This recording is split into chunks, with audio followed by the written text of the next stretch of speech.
Thank you so much, Your Highness. I don't meet princesses every day. Very exciting. This is really incredible to be here on so many different levels. A special thanks to the Lundbeck Foundation to sponsor this award, to bring us out here. Denmark has really been incredible hosts. What I hope to do is really over the next few minutes just kind of talk about how all of this happened, because although Khan Academy is often associated with me, I get an undue amount of credit for it, and it exists because of a lot of people, many of y'all even in this room. Just to start off, I mean, how many of you have used Khan Academy at some time? Okay, good. How many of you have children or relatives using Khan Academy? A number. And how many of you before today have no idea what Khan Academy is? Okay, good. That's there. We'll learn something together. So those of you who are familiar with Khan Academy, it's often associated with videos, but we'll see it's much more than just videos. But to get everyone on the same page, I'll start with this montage that has sound. I could narrate it. Excellent question, LeBron. And you can Should we just give see it the a- pleasure he had. The right to privacy as such is not spelled out in the Constitution. Of course, the word liberty is. Things actually can interbreed, although for these two in particular, it seems like the mechanics would get kind of difficult. And I can keep playing around with these numbers and see what kind of colors I can come up with. If this does not blow your mind, then you have no emotion. Y'all like Euler's identity more than most crowds. It speaks well of you. But as I mentioned, it's much more. There's exercises, students can get practice, tools for teachers, could go on and on. It's all non-for-profit, it's all for free. There's no commerciality to any of it. This is just a snapshot of where Khan Academy is today. But before talking more about the future, I'm just going to give you a little bit of how this happened, because it really has, I still pinch myself that it's even happening the way it is. You rewind back about 12 years. I had a cousin who was 12 years old.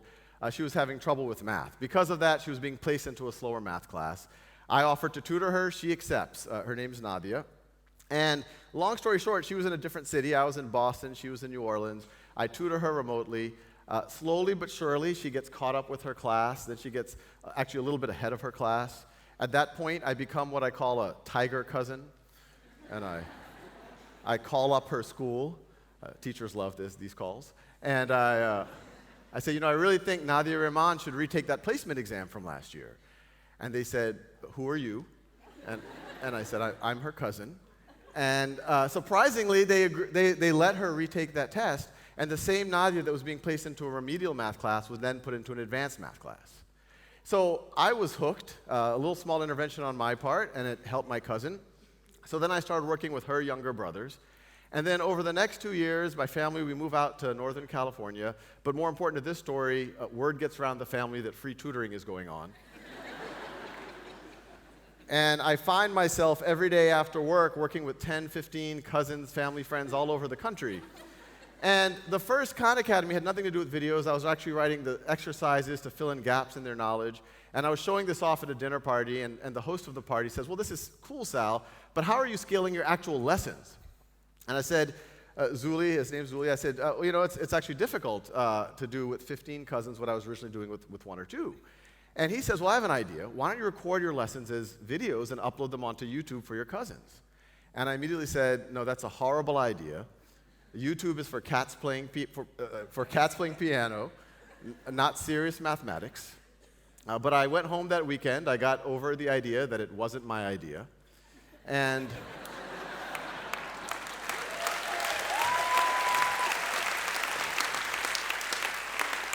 And I decided to give it a shot.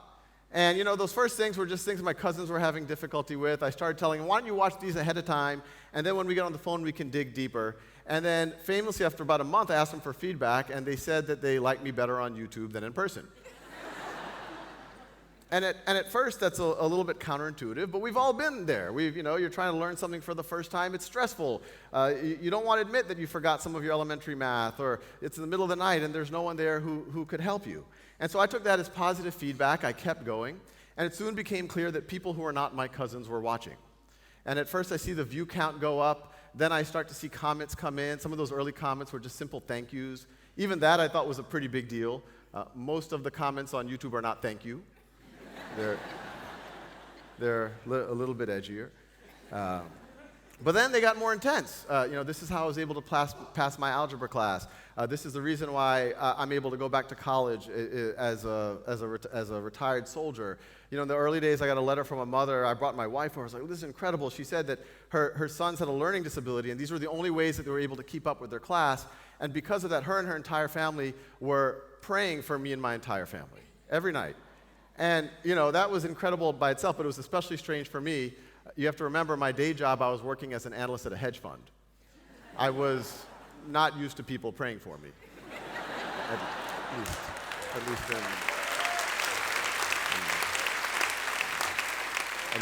At least in that way.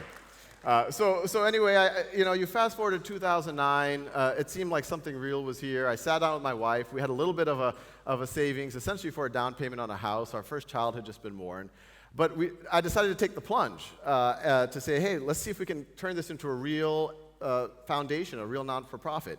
So I quit my job, and anytime you do anything entrepreneurial, you almost have to take that leap of faith, a little delusional leap of faith, where you just assume that surely someone will come out of the woodworks and support what you're doing. But I think, like a lot of y'all might have noticed as entrepreneurs, that you then come to terms with the reality. You get a lot of people saying, well, this is a good idea, but it's not exactly what we would fund. And 10 months into it, it was pretty stressful. We were digging into our savings, about $5,000 a month. Our child was there. I was waking up in the middle of the night in cold sweats. What have I done to my family? And right at around that time, all of a sudden, I was getting a few $100s a month in donations. If it was any of you, thank you. But it was pretty tough. But right about that time, a $10,000 donation came in. And it was from someone named Ann Doer, and I immediately emailed her, and I said, thank you so much for this incredibly generous donation. It's the largest donation that Khan Academy has ever received. If we were a physical school, you would now have a building named after you.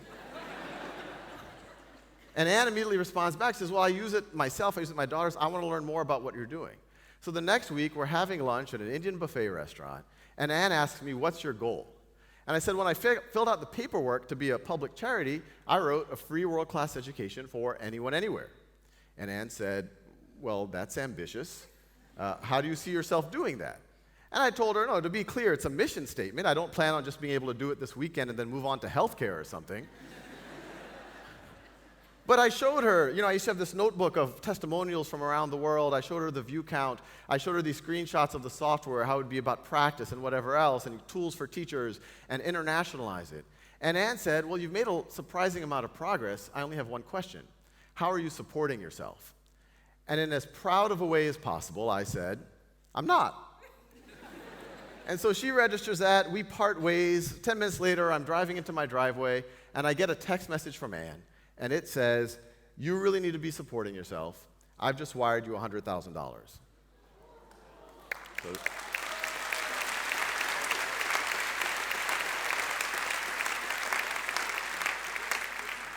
So that was a good day.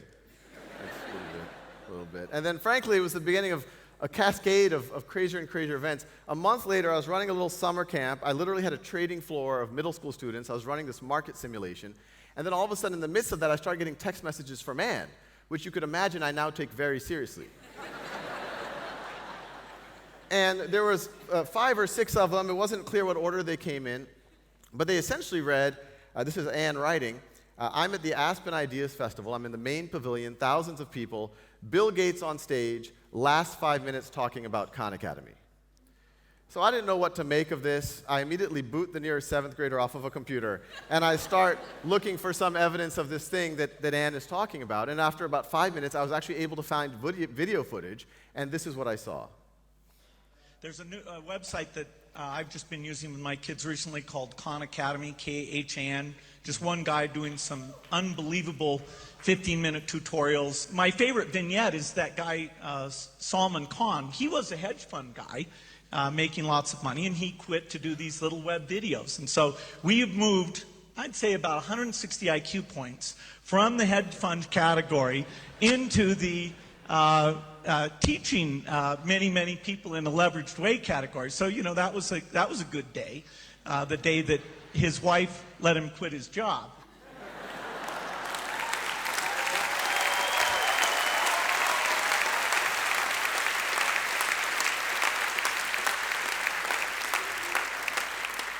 And so you can imagine what was going on in my head. I mean, I was literally shaking when I saw that. I was like, pinching myself, is this real? I actually became nervous.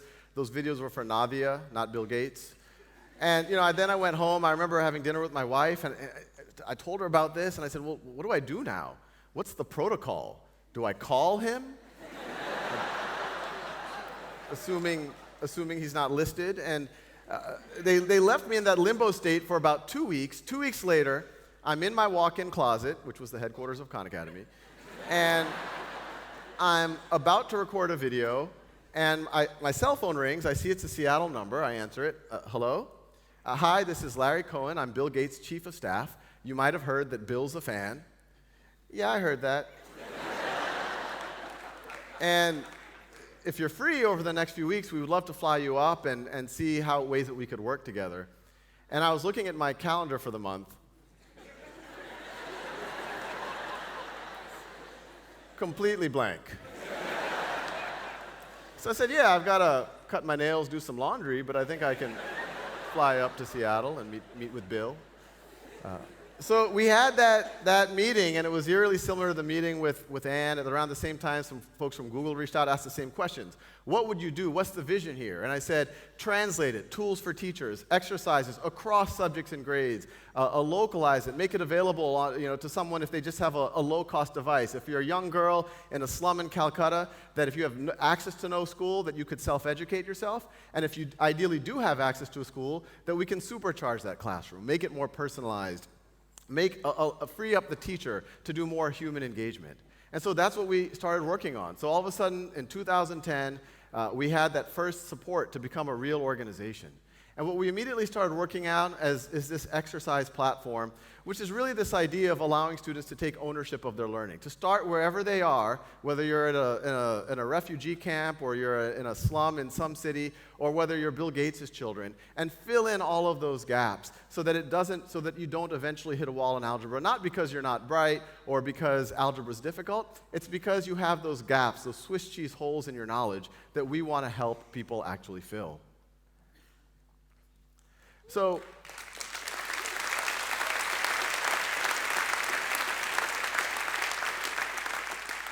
these are just pictures of Khan Academy being used all over the planet. And I feel oftentimes one of the luckiest people on the planet to even just get pictures like this. And these are a lot of other NGOs taking Khan Academy into the field. And all of these are pretty incredible stories. Probably the most incredible ones at the top right. A couple of years ago, I used to say at talks like this, who knows, maybe one day we'll be used in Mongolia, just imagining the furthest place on the planet. And then a few months later, I got an email from Mongolia, the young woman in the top right there, and she actually had a video testimonial. And in that, she talks about how Khan Academy helped her learn math, and she likes math now. And I immediately assumed that she must be middle class or upper middle class. Her English was quite good. She had access to the internet. But then I read the text of her email, and it turns out that volunteers had traveled to Mongolia and set up computer labs with internet in orphanages. And what you see in the top right there, those are the orphan girls using Khan Academy, and Zaya was one of those orphans. And what's really exciting about the story is, since then, Zaya, and this just tells you just how much potential there's in the world if you allow people to tap into it. Since then, Zaya has become one of the top contributors to Khan Academy in the Mongolian language.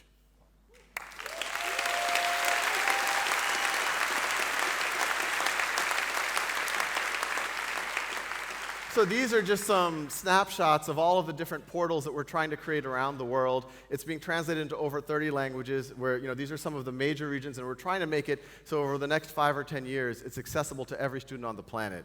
But just to get a flavor for at least what the videos look like, we're trying to make everything available, the entire platform. I'll show you this next video.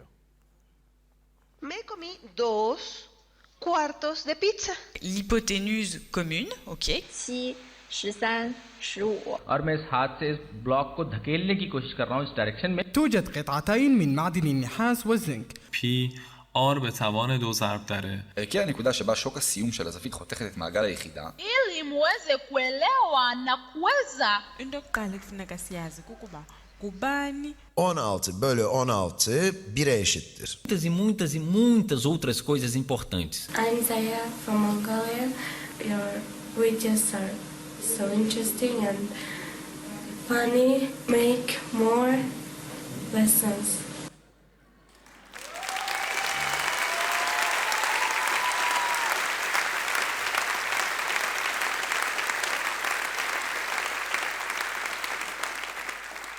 I watch that when I get lazy.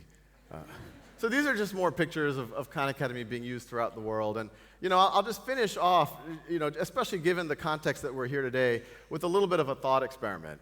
If you were to travel back 400 years, let's say to Denmark in Western Europe, even then it was one of the more literate parts of the world, but you would have seen about 15% of the population actually knew how to read, about 20% of men and about 10% of women. And I suspect that if you went to someone who was literate, say a member of the clergy, and you asked them, what percentage of the population do you think is even capable of reading? If you had a perfect education system, they might have said, well, maybe 40 or 50%. Well, you fast forward to today, we know that that would have been a wildly pessimistic prediction, that pretty close to 100% of the population is capable of reading. But if I were to ask any of you a similar question today, what percentage of the population do you think is capable of learning calculus? What percentage of the population is capable of contributing to cancer research or pushing the frontiers of environmental science or addressing climate change or physics, whatever it might be, starting the next Google? I think a lot of us would say, well, based on our experience, 1 to 5%, maybe with a great education system, maybe 10, 15%. But what if that view of the world is just based on experience, where so many students either did not have access to school to begin with, or even those that were in schools were pushed ahead at a set pace. So even when they had a gap in, say, negative exponents, it never got addressed. So eventually they hit a wall in algebra class, or eventually hit a wall in genetics. And so they never, even though they might have had the creativity to make the next great leap in physics or genetics or whatever else, they never even got a chance to show that potential. And what's exciting now, this would have just been a utopian talk 20 or 30 years ago, but now we have the tools at our disposal to actually address that, to give the Zayas of the world the actual access so they can tap into their incredible potential, and for every student to be able to address their gaps and move forward at their own pace.